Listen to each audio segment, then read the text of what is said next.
So, Anudhi, I think the intent here again is, and we did some bit of this conversation earlier as well, but the intent here is to deep dive a bit on the sales org in general, right? Hmm. And from the point of view of a founder who has hit, let's say, $1 to $2 million in ARR, um, maybe without an AE and SDR, probably, right? And maybe one AE or one BDR, SDR essentially.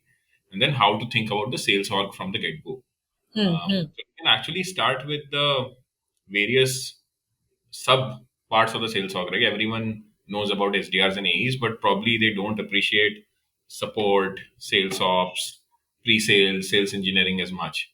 So let's Right. start with that actually, right? And on how you think about the pecking order and the uh,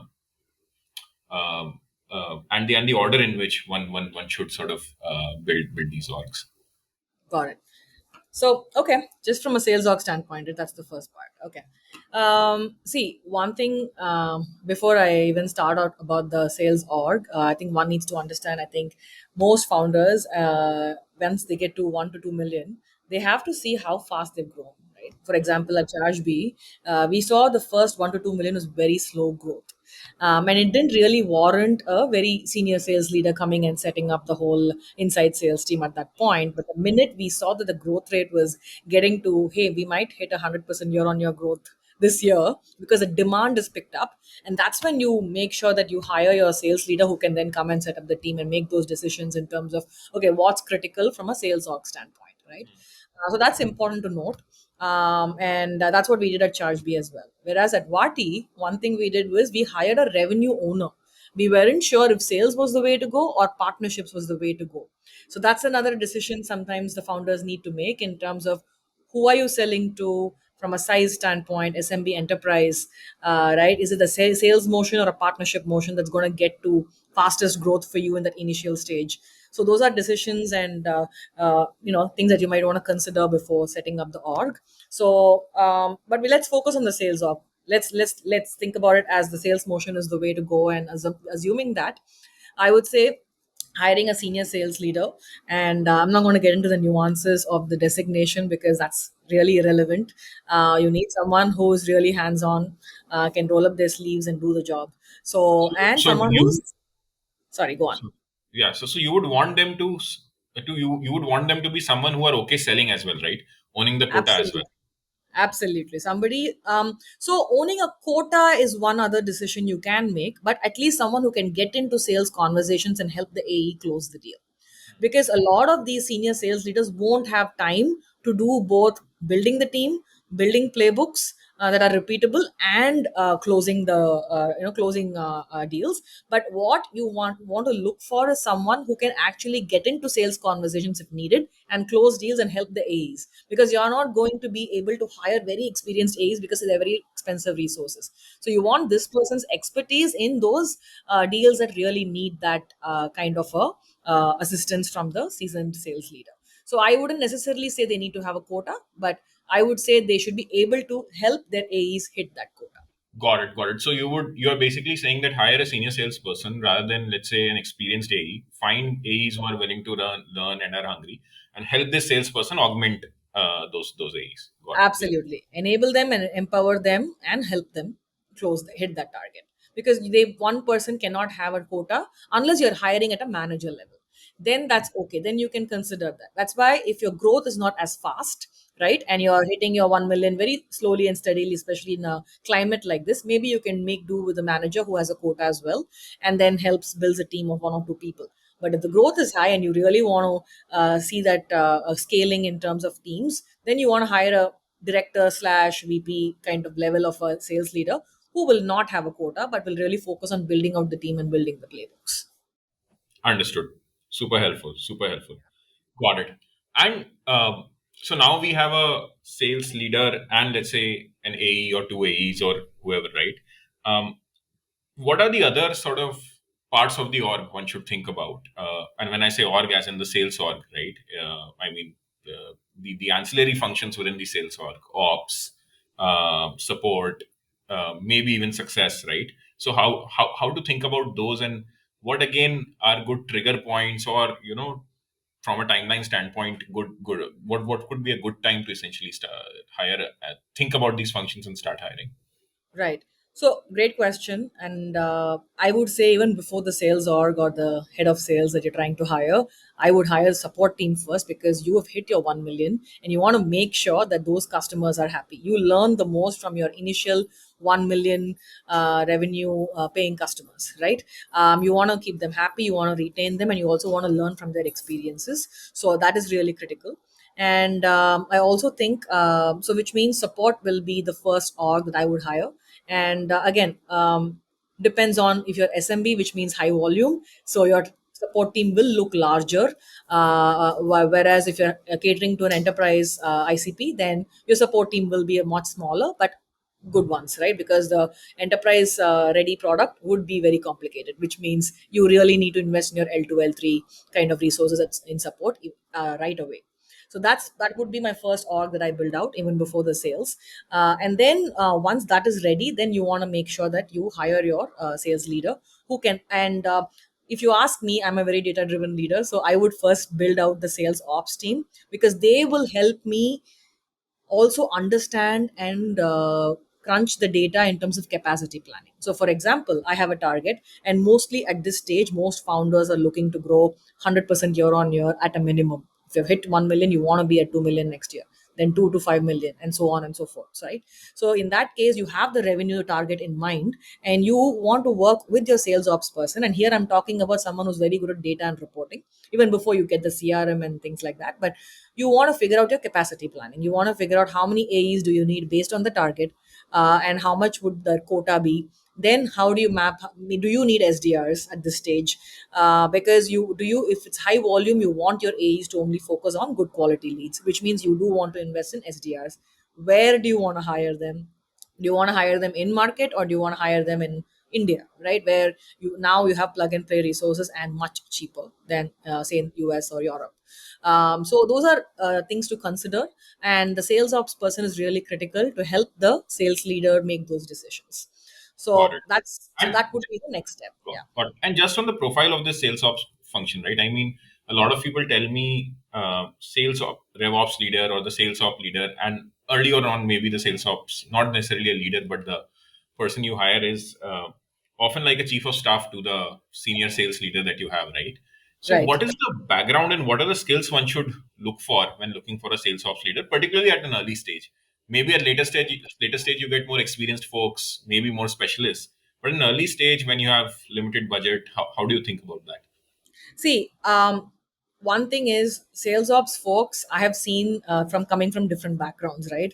One of the things we did at Chargebee, and as well as Wati as well, is get someone who's really good with data, who can give you insights, and who's good from a who can really do their magic with Excel. That's basic, right?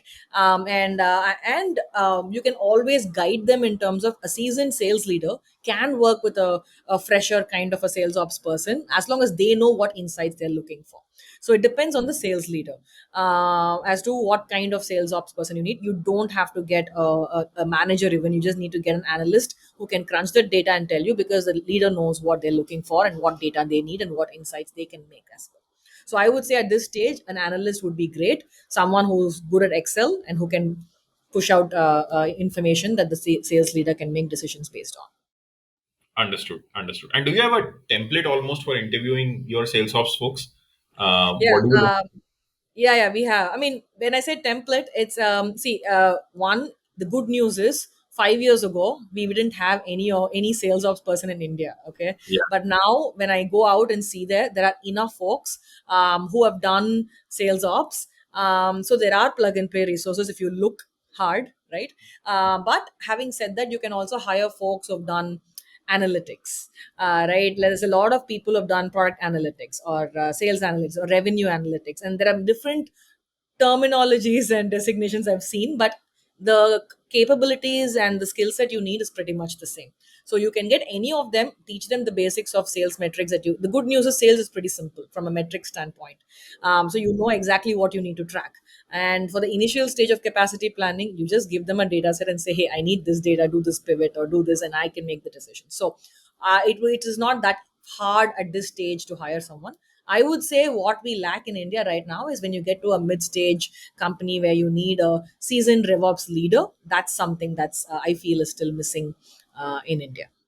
Got it. Got it. Got it. It's helpful. Coming back to support, Arundhati, essentially, right? So on support as well, wanted to understand again, one would go for, and typically in early stage, we advise founders to do support, maybe up to a certain scale, right? And probably after that, they start hiring their support teams.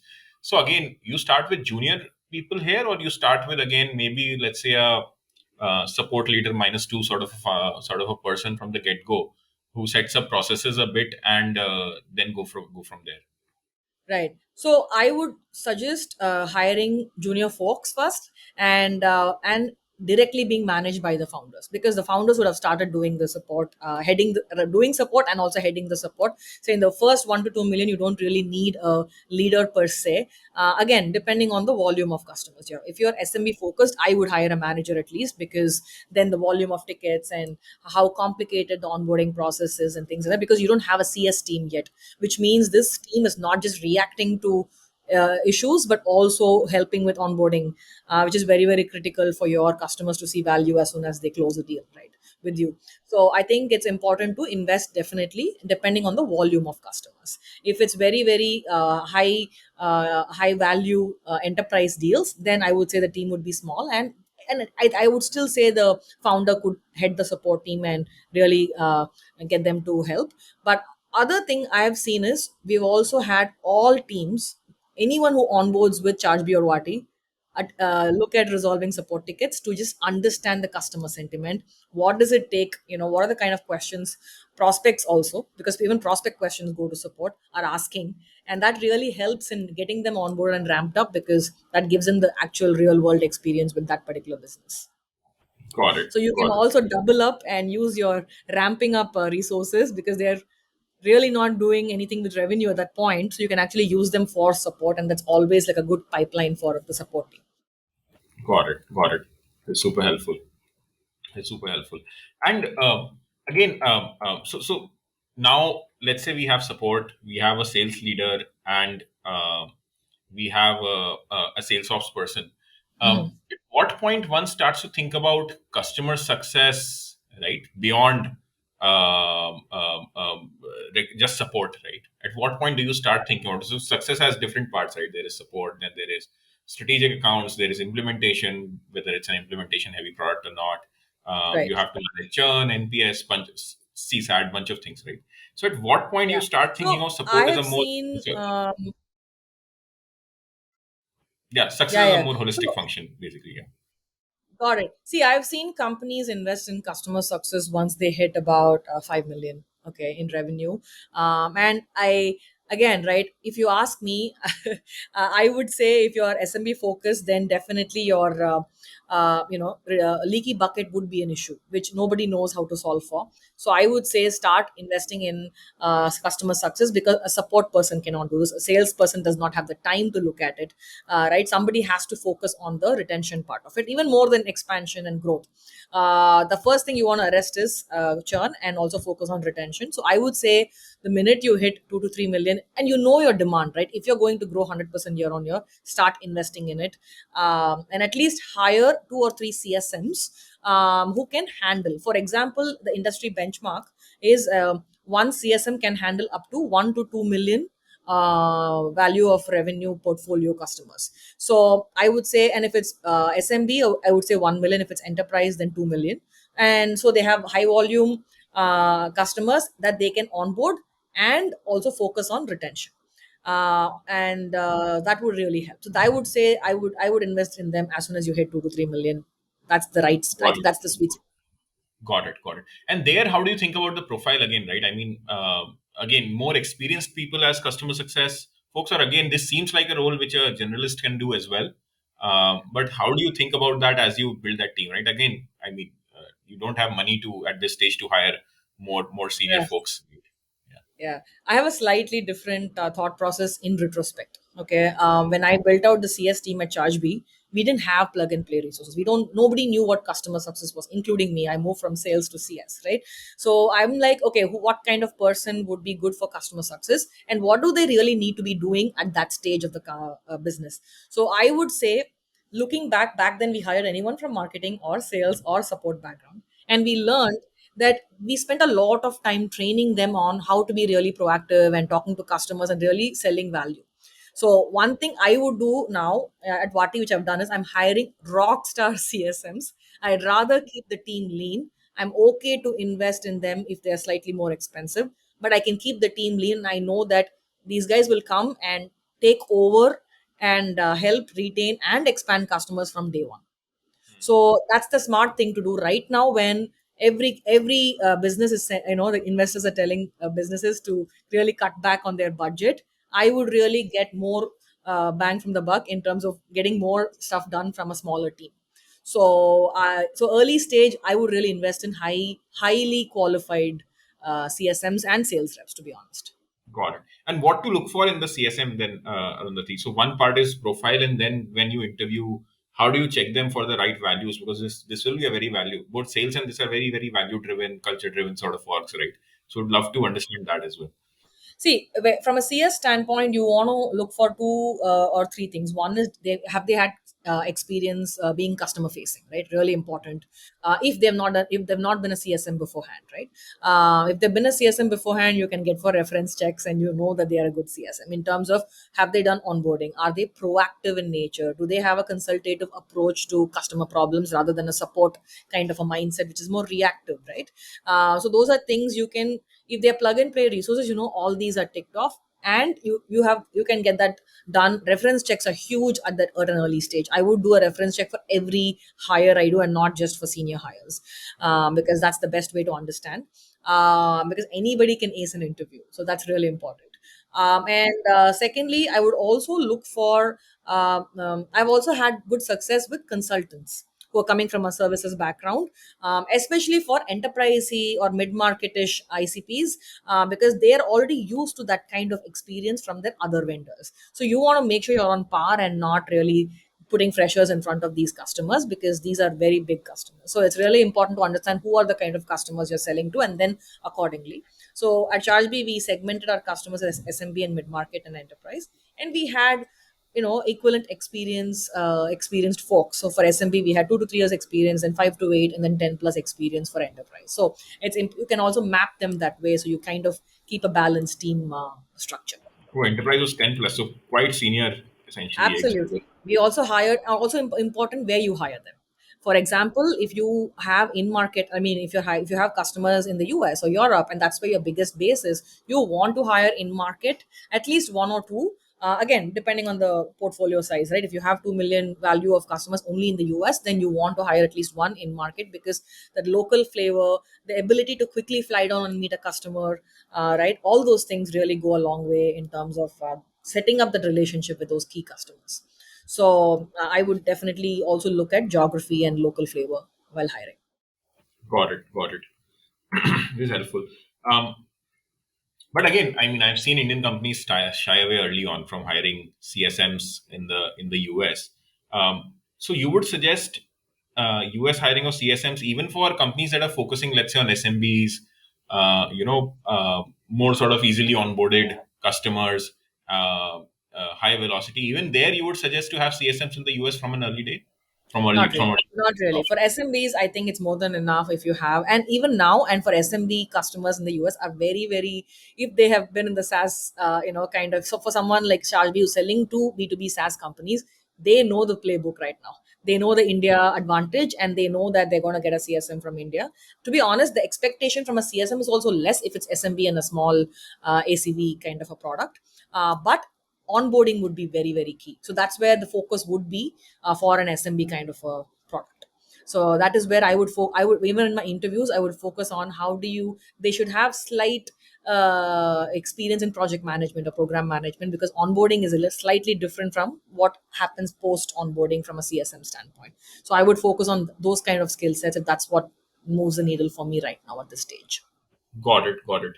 Got it. And versus in an enterprise or a mid market sort of a CSM, you would look for more of a consultative slash problem solving kind of a mindset. Absolutely, absolutely. And somebody who's really good with relationships as well. Like somebody who can create those moments of customer delight, We've done things like our CSMs, the ones who've been really successful, have been able to say they've been tracking their personas on LinkedIn, and when they get promoted or something, they send them a gift. It goes a really long way in kind of cementing that friendship. Even if your product falls short a bit, the relationship and service can really help close that gap. So I would say you need those CSMs who can create those moments of magic for your customers. Got it, got it.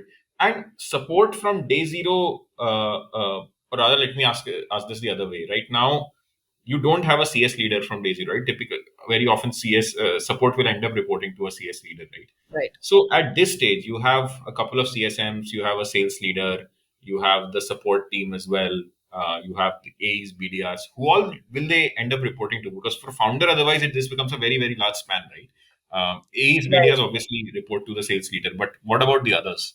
Yeah. See, I would look at it as what is a revenue org and what's not. For example, I look at CS as a revenue org, and I don't look at support as a revenue org. Obviously, it's a cost center.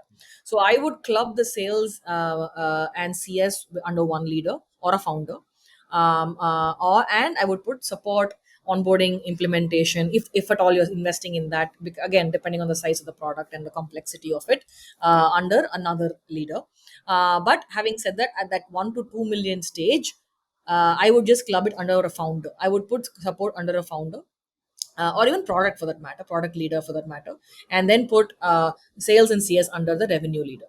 So mostly COOs are the ones who kind of handles revenue and GTM teams, and I would put both of them under that. Got it, got it, got it. Because That's super from day helpful. one, CS needs to be looked at as revenue, because one, you're working on retention, which is saving money, and eventually they're also getting into how do I grow my portfolio, which means expansion, NRR, the good stuff. So you want to make sure that you have that revenue mindset. You'll also be hiring folks who have done that, been there, done that, right? So you want to make sure they don't think that this is no longer a revenue role. So that is really key, and only a revenue leader can keep that on track. Understood. Got it, got it. One thing I think, Arundhati, you told me very long back was that you should hire a customer marketer very early on and get that person to double up as a CSM even at times. So, would love to understand the nuance behind that as well, right? Customer marketing it's probably a marketing function, but, and maybe not covered in sales, but it's a neglected function. But you mentioned you brought it up in context of a discussion about a CSM org. So, would love to understand. Absolutely. No, actually, it's a shared resource between marketing and CS. And the reason being, see, when you want to have a lean team, all the more critical during these times. And when you are catering to SMBs, right, you want to have an automated, scaled kind of engagement model with your customers, both in terms of like right after closure, you want to focus on onboarding, adoption, and growth and retention as well. And a customer marketer can do this for your SMB customers. You might have dedicated CSMs for your, maybe the ones who are on your highest plan, right? But you're not going to be putting a CSM in front of every customer. So, but at the same time, you don't want those customers feel like they don't have somebody there. So, how do you create that facade of a dedicated CSM in terms of an automated scaled engagement? And that's where the customer marketer comes in. And I would say if you're focused on an SMB kind of an ICP, you should hire customer marketer as early as you can, because they would really make a difference in terms of, instead of hiring five CSMs, you can hire one customer marketer who's been there, done that, scale those things for other SaaS companies, because they can set up the team, they can set up the CRM, they can set up email tool. Make sure that customers are hearing from you everything about product, everything about, and also create those moments of, hey, here's a customer who can be an advocate for my prospect. So building out that advocacy program, very very key early on, because how do you get the word out and get that closure on deals is through other customers who are really raving about your product. So the customer market is very very critical. Got it, got it. And again, these people are not very found very easily in India, right? These candidates are not very easy to find. So, Yeah. how have you gone about it again? See, you can find product marketing folks and train them on it, as long as they have some sort of a customer facing mindset, or they've been a CSM before, right? And but you need guidance from the head of marketing on the marketing aspects of it. As a CS leader, I don't have, that's not my forte in terms of, hey, what kind of subject line or what kind of content should I write? How do I drive adoption with content? So I think it's important to understand what are the skills that you require first. I would first look for a marketer, right? Not a CSM. I don't want a CSM turned who's trying to become a marketer, because that would really set me up for failure. I would look for a marketer who also has a very customer centric mindset, who's willing to again get into calls with customers to understand, even with those who are not happy, to say, hey, why are you unhappy? So then we can drive advocacy really well. So that is the kind of person who's curious and who has that ability to connect with the customer. So again, someone who can get into calls with customers and do those calls with the CSMs, I would say that's the kind of person I would look for. But the marketer comes first. Got it. Got it. Got it. It's super helpful. And now, I mean, there are two functions which are sort of, I hear various kinds of names, and often I I mean, it's probably most people set these functions up later than when they should be set up. So one is post sales. Yeah. So wanted to understand how do you think about post sales as an org, and at what point does it come in? How do you think about handovers between each of them, right? Sales, post sales, and then CSMs, and so on. And Right. similarly, pre sales, essentially, right? What again is the right time to build a pre sales function? Because again, it's actually one of the few functions in sales which founders often don't want to set up till very very late, essentially, right? And in the current environment, that's one function that's been ignored. So would love to understand that as well. Yeah, I'll talk about pre-sales first. Okay. I would hire my pre-sales person before I set up my customer success person, customer success person or the team, right? And the reason being, usually the founders don't hire pre-sales folks because product managers are being used as pre-sales consultants during the selling process, and you are taking the product manager away from the product roadmap, and that's why things get derailed there. So the sooner we realize that, the better, because at the end of the day, sales folks are not, however much you train them on a product, they are not going to know the technical aspects of it. We've tried really hard at ChargeBee. ChargeBee is a very complex product, right? It was like, it's an infrastructure play, it's a billing product, so many use cases, so many complex use cases. So we really needed somebody who could be technically really helping out the AE in closing that deal, because you don't want to just onboard anybody and then them churning because the product is not a fit. So pre-sales really plays a crucial role in terms of getting that, getting your ICP ready, ICP mapped right, and getting them on board. You don't want to drag the product managers into this. It is really going to derail the product roadmap. So that's the first reason. And what we have seen is you don't need as many pre-sales folks as an AE. I think here is where you take a call on what kind of, for example, if you're SMB focused, your SMB customers are going to have pretty simple use cases, but you might still have a few that might have a little bit more complexity where you go a little up market, right? So you will invest in more pre-sales folks then. As you go up market, you get more complex use cases that you come into. So that's where I would say at least invest in one or two who can help the A's. You can even have one to five, kind of, if that works for you. But then you figure out as we go up market. At ChargeBee, at one point we had maybe one or two people helping the sales team. We had five AEs and we had one pre-sales person. Then we quickly onboarded one more, because you don't ever want one single point of failure. So you want to always have two. And that's how we did it. And then the minute we started going up market, we had one-to-one mapping at one point. Again, now because of the climate, we had to back down on that, and we have again, I think, one to three or something like that right now. At Vati, we have six or seven AEs, and right now I have brought in two pre-sales folks because we were dragging the product managers into the sales conversations, and they were really like getting upset with us. So you want to definitely invest in somebody who can help really technically solution for the customer and the prospect. Got it. Got it. Got it. And so you brought in pre-sales people at pre-sales at Vati a little later than, let's say, in terms of revenue and timeline numbers compared to ChargeBee. Is this because of the complexity of the product? Is this because of the change in customer segment? Vati is much higher velocity compared to ChargeBee. What Yeah. what was the drivers there?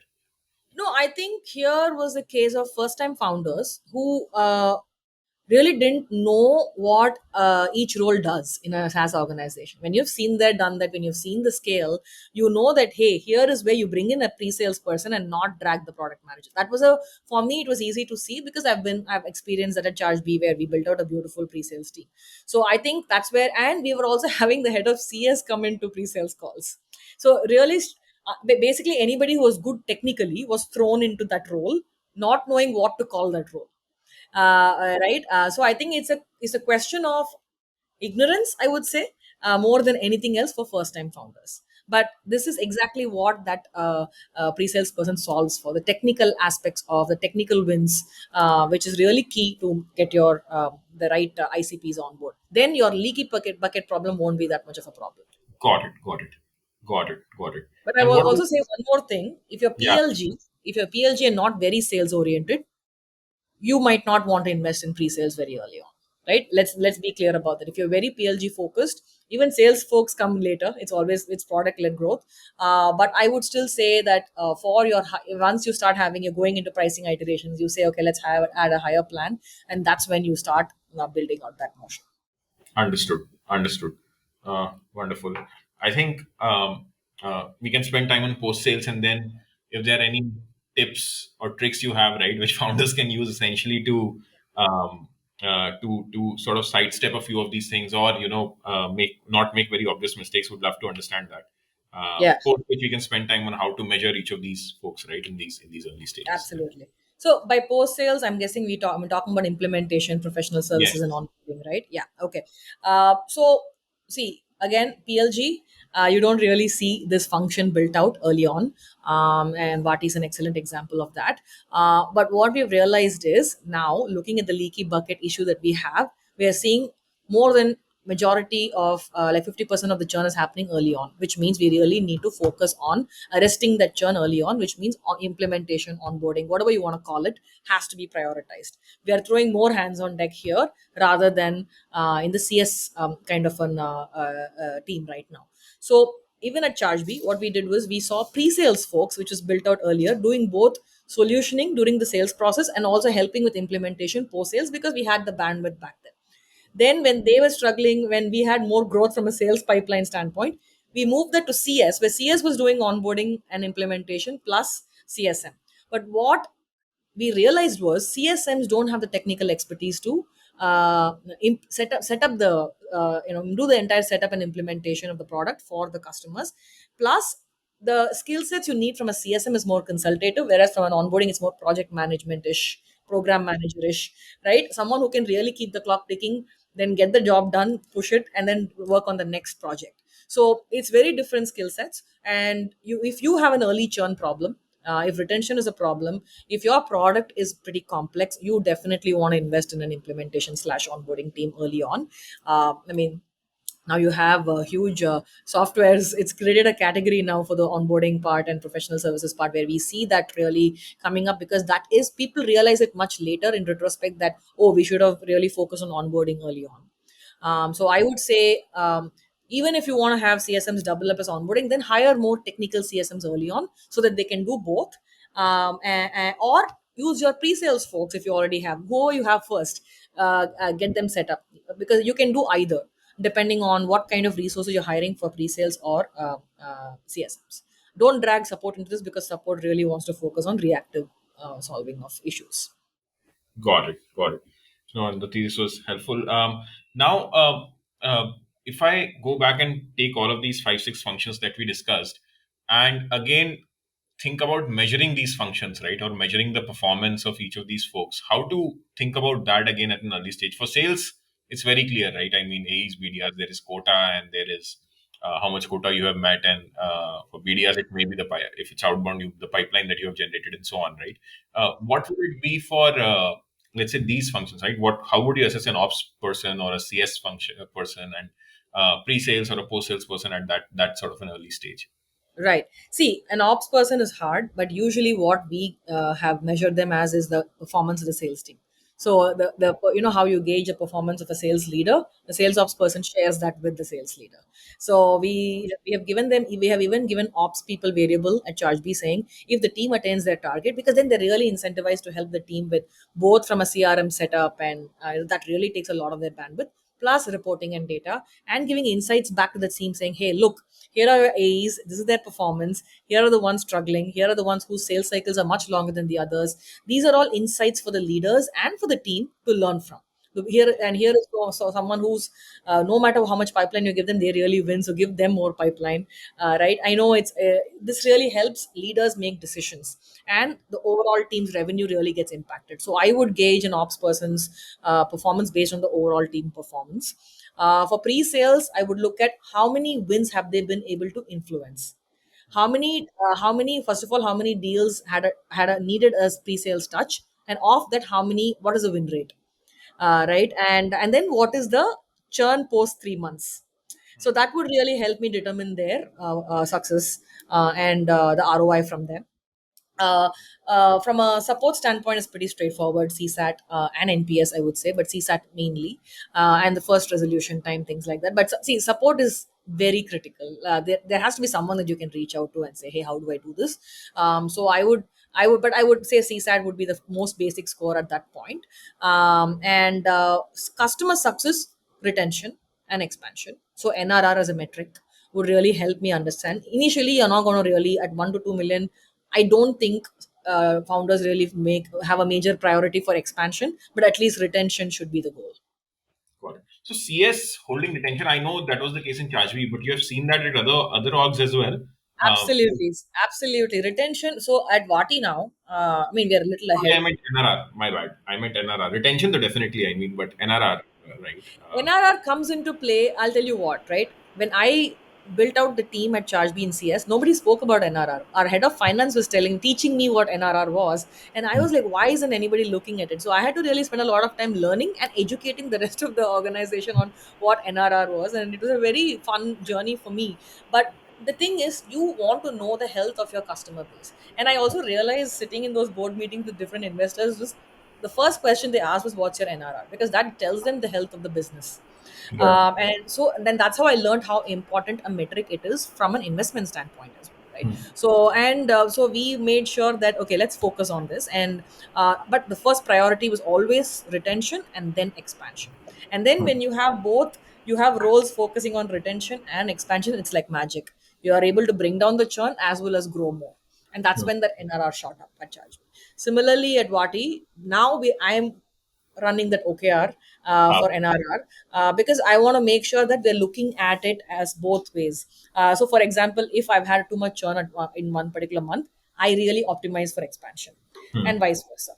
So, if I'm not able to hit my expansion targets, and how much of it, how much retention can I increase? So, those are things you can play around with and really maintain the health of your business. Got it. Got it. And CSM's owning NRR is also, I mean, again, this is a conversation we have had multiple times within our different portfolios, right? In what context does a CSM owning NRR make sense versus, or expansion make sense versus the salesperson being pulled into and still being responsible for the expansions, and expansions being counted as as a part of their quota? Right. See, CSMs, instead of saying NRR, NRR is usually a lagging metric because you look at the performance of your customers in the trailing 12 months. So what we have done is we made a cohort. Like, for example, if you're a CSM and you have a $2 million portfolio, I want to see month on month increase, or rather 12 months, because then I can quickly gauge their performance as recently as last month. So what happened to all the customers you had last month, and how did they perform this month? How much did they churn? How much did they grow? And that, so I would just look at it as a portfolio, net portfolio increase versus NRR, which is trailing 12 months. So you can do cohortized way of looking at your customer base, and not always as NRR, because that will anyway impact the NRR if they're focusing on the customers currently. So that's what we did. So yeah, both at ChargeBee and at Vati, the CSM's KPI is taken care of, growth plus. We also, from a sales standpoint, the CSMs can work with the AEs in sales, or in my case, in ChargeBee, I set up the account management team, and so at Vati, we also have a salesperson within CS, because again, the skill set needed to sell to existing customers is more data driven, and timing is very important. You don't want to go sell to an irate customer, whereas sales folks don't have that. They have information from the public domain when they're selling to prospects. They don't know how to use data to sell. So that again, I personally feel like you should have two different teams. But if you don't have the luxury of doing that, then you go back to your sales teams. The CSMs are invested in getting the sales team successful in closing the deals, because then their portfolio increases, right? So they work together with them, and they don't need to be good at sales. All they need to do is identify those growth signals, know which customers are growing, and then pass that lead back to sales. Got it. Got it. Super helpful. Uh, right. So changing gears now, Arundhati, coming to the head of sales or senior sales hire, the first hire, right? That kind of a this thing. How to think about that profile, right? And in my portfolio, what I've seen is that there have been two cases where the first hire has worked out really well. There have been like so many cases where the first hire, probably in the second hire in this role, hasn't worked out in the first go, right? So would love to understand, in your experience, how do you think about, when you think of a sales leader, hiring a sales leader Right. in the org, right? What kind of profile one should look for? What should one think of, in terms of the match mentally that one should make, right? How to test them, because ultimately these are salespeople, right? So Yeah. they will be able to sell themselves as well. So yeah. Absolutely, absolutely. See, this VP of sales or head of sales hire is one of the most critical decisions any startup will make, because the way you look at it is this person is going to dictate the growth of the company for the next 3 to 4 years. And also, this is going to be the most expensive hire the company has seen since inception. So, with that said, at the stage of say 1 to 2 million revenue, founders really need to look for a senior leader who has seen that scale from 1 to 30 million, because you are looking to hire and invest in a leader that will help your organization grow for the next 3 to 4 years at a minimum. So really look hard for somebody who has seen that scale. Yes, it might be a small pool, but it will go a long way. Um, and also, it's really important to look for a candidate, and I mentioned this before, who can roll up their sleeves and be completely hands-on at this stage of the company. Which is why sometimes a VP of sales, and I know this, right? I joined Charge as director of sales, and then I exited as VP of CS. I know how hands-on I had to be 5 years before as a director, and then how I didn't have to be. I had four directors reporting to me who were being very hands-on. But when I made a decision to join an early stage, I missed that early stage hands-on experience, right? So you want someone like that who wants to be hands-on and really liking the chaos of that early stage. So how do you gauge that is, I'll tell you a few questions that you can ask, but I really feel like that's where the VP of sales designation can go wrong. I would just say keep it as head of sales. You can always determine the designation later, which is what most startups are doing now. I don't have a designation at Vati, and I'm perfectly fine with it. It's more about you can realize, because at different stages of growth, you will realize who you need at that point. So that is one thing, that just a tip from what I've seen. And also and we mentioned this, right? During the interview process, probe them on the kind of teams they've hired, the playbooks they've set up, and how willing they are to get into prospect calls to help close deals. They don't have to have a quota. So in terms of key questions that I might ask in an interview, one is how big a team that you built and in the past, right? That would really determine what's the kind of scale they've seen even from a team standpoint. Second, what was the sales compensation and incentive structure they implemented? Because you really want to know how do they motivate the sales team, because sales team's morale is like a sine curve. So you want to keep that on track. So how do they motivate and incentivize their teams? um, uh, Third is, what were some of the repeatable processes and playbooks they built? For example, did they build an inside sales playbook? Did they do an SDR playbook? Did they do an AE playbook? Right? How did the handoff happen between SDR and AE? You can actually ask pointed questions there. And how data driven are they? Because did they work with the sales ops team? Did they set that up? Because one thing I've seen fail is, if your sales leader is not very data driven, it's very hard for them to be in sync with the sales ops person who's really going to help determine that first hire, first setup of CRM. So what experience do they have in setting all that up from a sales ops standpoint? Because they will be the guiding force, because your analyst is not going to know what to do first. And then, to understand if they're hands on, I would ask for an example of when they had to get into a sales conversation with a prospect and help an AE close a deal. And one thing I ask all my hires, not just a senior sales leader, but what is your biggest strength and the biggest development area as a sales leader? And this will really help founders understand if these leaders are self-aware. Also shows learnability, because just because you're a VP of sales at a company, you come into another organization, you really need to understand what's going on here before you start doing things. So learnability, attitude, everything is really important, because this is going to be your most expensive and critical hire. So those are some of the questions I would ask. Got it. Got it. We have 20 minutes now, Arundhati, so would love to spend time now on two things. First, just the AE and the BDR, SDR org, right? And that hiring. And again, two parts there. First part is how to think about making an incremental hire. And again, personally, I have seen both things go wrong. Being too conservative with these hires, and when let's say hiring, let's say just one, when the or pushing the founder or discussing with the founder and coming to an answer that just hire one, right, and help them scale and so on, and so you'll be able to preserve burn and so on and so forth. But it backfired because it one didn't work out and we lost so much time, right? And then maybe hire three as well, right? And so that you have margin of error. But again, that then increases the burn a fair bit, right? So how to think about this? Because at early stage, you also don't know what kind of AE would work, what would it need, what would the ramp look like, what would it need to sort of make them ramp up. You don't have a training function, right? So how do you think about adding one or two more AEs, and then how do you think about setting them up for success in terms of the right ramp period, thinking about what kind of AE you hire and so on? Got it. Okay. See, I wouldn't pick a random number like one or three. What I would do is, okay, what's my target for the next year? And based on the target, for example, I'm going from 1 million to 2 million. So I need to bring in 1 million of new sales. How do I break it down as per target? Per month, how much do I need to make from that 1 million? And based on that, what is the target I'm going to set for an AE? Is it $3,000 MRR or is it $5,000 MRR? If it's enterprise kind of a product, 5,000 makes sense. If it's SMB, then it's 3,000 makes sense, just in terms of volume and number of conversations they have to have. So based on that math, you have an idea of how many AEs you need to hire. You also want to take into account that not all AEs will be hitting their quota 100%. So average industry benchmark is 75% is what an average AE would hit, and that's also taken into account with the variable pay and things like that. So if it's 75%, then add another 25 to 30% on top of your sales target and make the capacity planning. That's the rule of thumb. Most companies do that, and that will help you understand how many A's you need to hire. Now, if you want to, so at Charge Me, this is what we did, and of course, when we got into the later stage, the math became a little high, and the number of people we needed were high. But at this stage, it really works out well at the 1 to 2 million. It's pretty simple. So you will know how many to hire.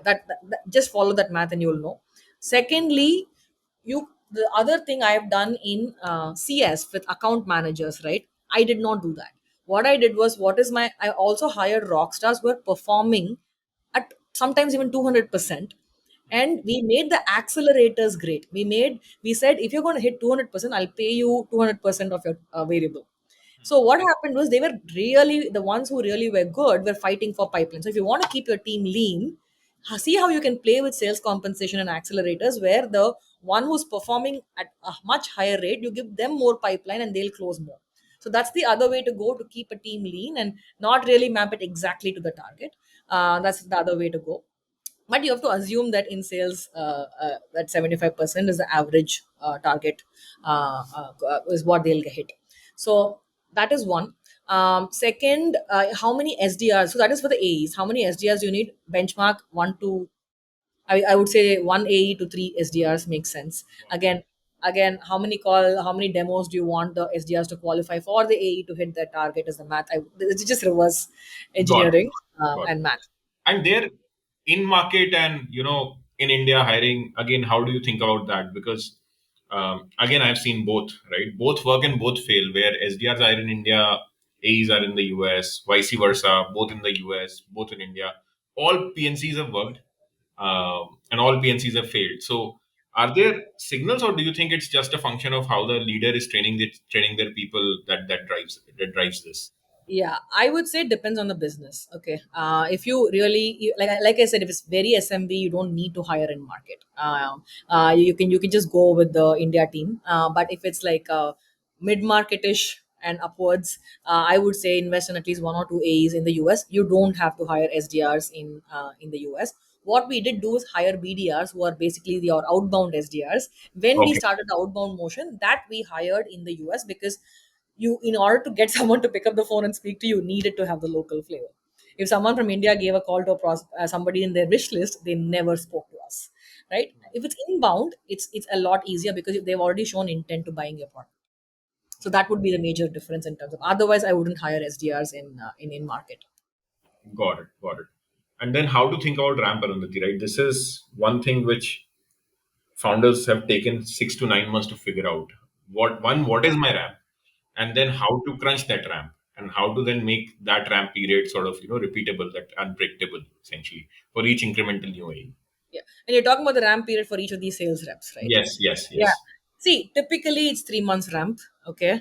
Typically, again, I have given ramp for even 1 month, depending on the urgency that I had for that role, and if my product was simple. For example, at Charge B, somebody needed at least 2 months. Okay, but at Wati, I could onboard somebody within 2 weeks and then get them on calls in the next 2 weeks and do support tickets, and then, but only take into account their variable after 3 months. But you can still start getting them to sell. So it's a combination of what you do. You want to do right by the resource, because they need time to build out that pipeline if they have very aggressive targets. But at the same time, you can start them to start handling sales conversations very soon. Got it. And then what would be, let's say, almost like a prescriptive playbook of this setting someone else, someone for success during this ramp period, right? What all do Hmm. you suggest should they do, right? Assuming both SMB and enterprise use cases, sort of SMB and enterprise kind of customers, how would you sort of adjust this ramp given you have seen both? Yeah, see, it's a very typical process where you obviously want to train them on the product. If they know the product well, you don't need it. You need lesser pre-sales solution consultants. Okay, so that's one thing. Second is you want to get them on sales conversations, buddy up with another AE, attend customer. You don't get the questions you might face in a call unless you're really shadowing as many calls as possible. That's one thing. We spoke about the support tickets. Resolve support tickets and see what are the kind of questions they're asking, because these could also come up in your demo when you do a demo and things like that. So I would say all this set up for success, plus understanding the KPIs. What is it that you need to, what is your target, what would be your pipeline needed, really doing that math in your head. I've seen some of my most successful A's who hit their targets are those who really get that math right, who can say, okay, it's sales is not, it's a science, it's not an art. Okay, you can really make it very data driven and get there.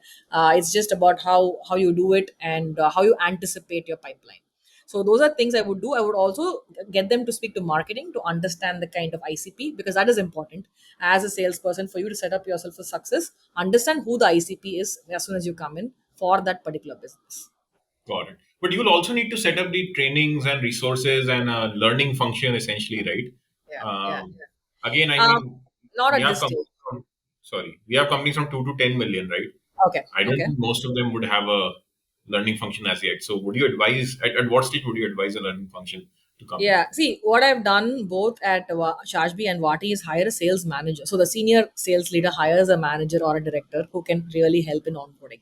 You don't, I mean, the sales enablement role again is very, very, you've seen that now, but it's like different roles at different companies, different responsibilities. But I would just hire a manager or a director, whatever you can afford at that point, and get them to onboard personally, because you want to be taught by a salesperson, and even up to 10 million. Then once you hit 25 million, you can actually start investing in sales enablement and L&D. If you're remote, people have invested in learning management systems, and really going through the training for product that works if you're very self-motivated. But sometimes you really need to attend in-person trainings and things like that. And a lot of startups do go to an office, and they don't want a remote company, because at an early stage it's really hard to drive motivation. You want to get there quickly.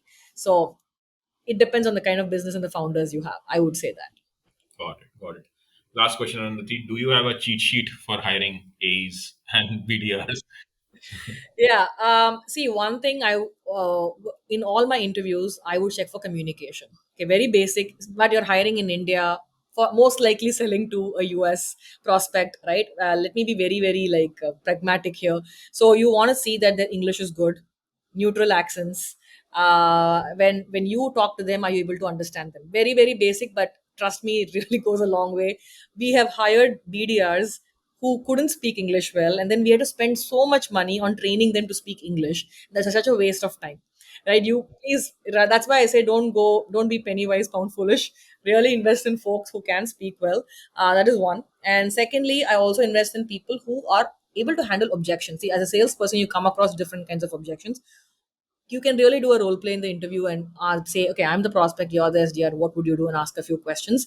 You can tell how they would anticipate these questions and answer. The third thing is I also ask them questions like, I'll be very very specific. I ask them, what is an API or what is a webhook? Can you tell me the difference? And if they get scared, and you're interviewing with a tech company, and if they get scared or they're really like, stammering, then that's someone I don't want to hire. They need to be able to find a way to answer that question even if they don't have the answers. And lastly, what was the sales quota in the previous organization? How much did they hit? And most importantly, finally, reference checks. These are things I do. It's very basic, but it gives me an idea of how they go about things from different perspectives. Yeah. Got it. Got it. Awesome. Any other things that one should keep in mind, Arundhati? It was super helpful, but anything else that one should keep in mind? Ah, I would say when you look at the inside sales team, do invest in an SDR and an AE, because you want your AE spending time only on the qualified prospects. We have seen that at Vati, the difference it makes in terms of win rate and how many we're able to win on higher ACV deals. I would definitely say from an inside sales point, please invest in that and don't compromise on support from day one. Got it.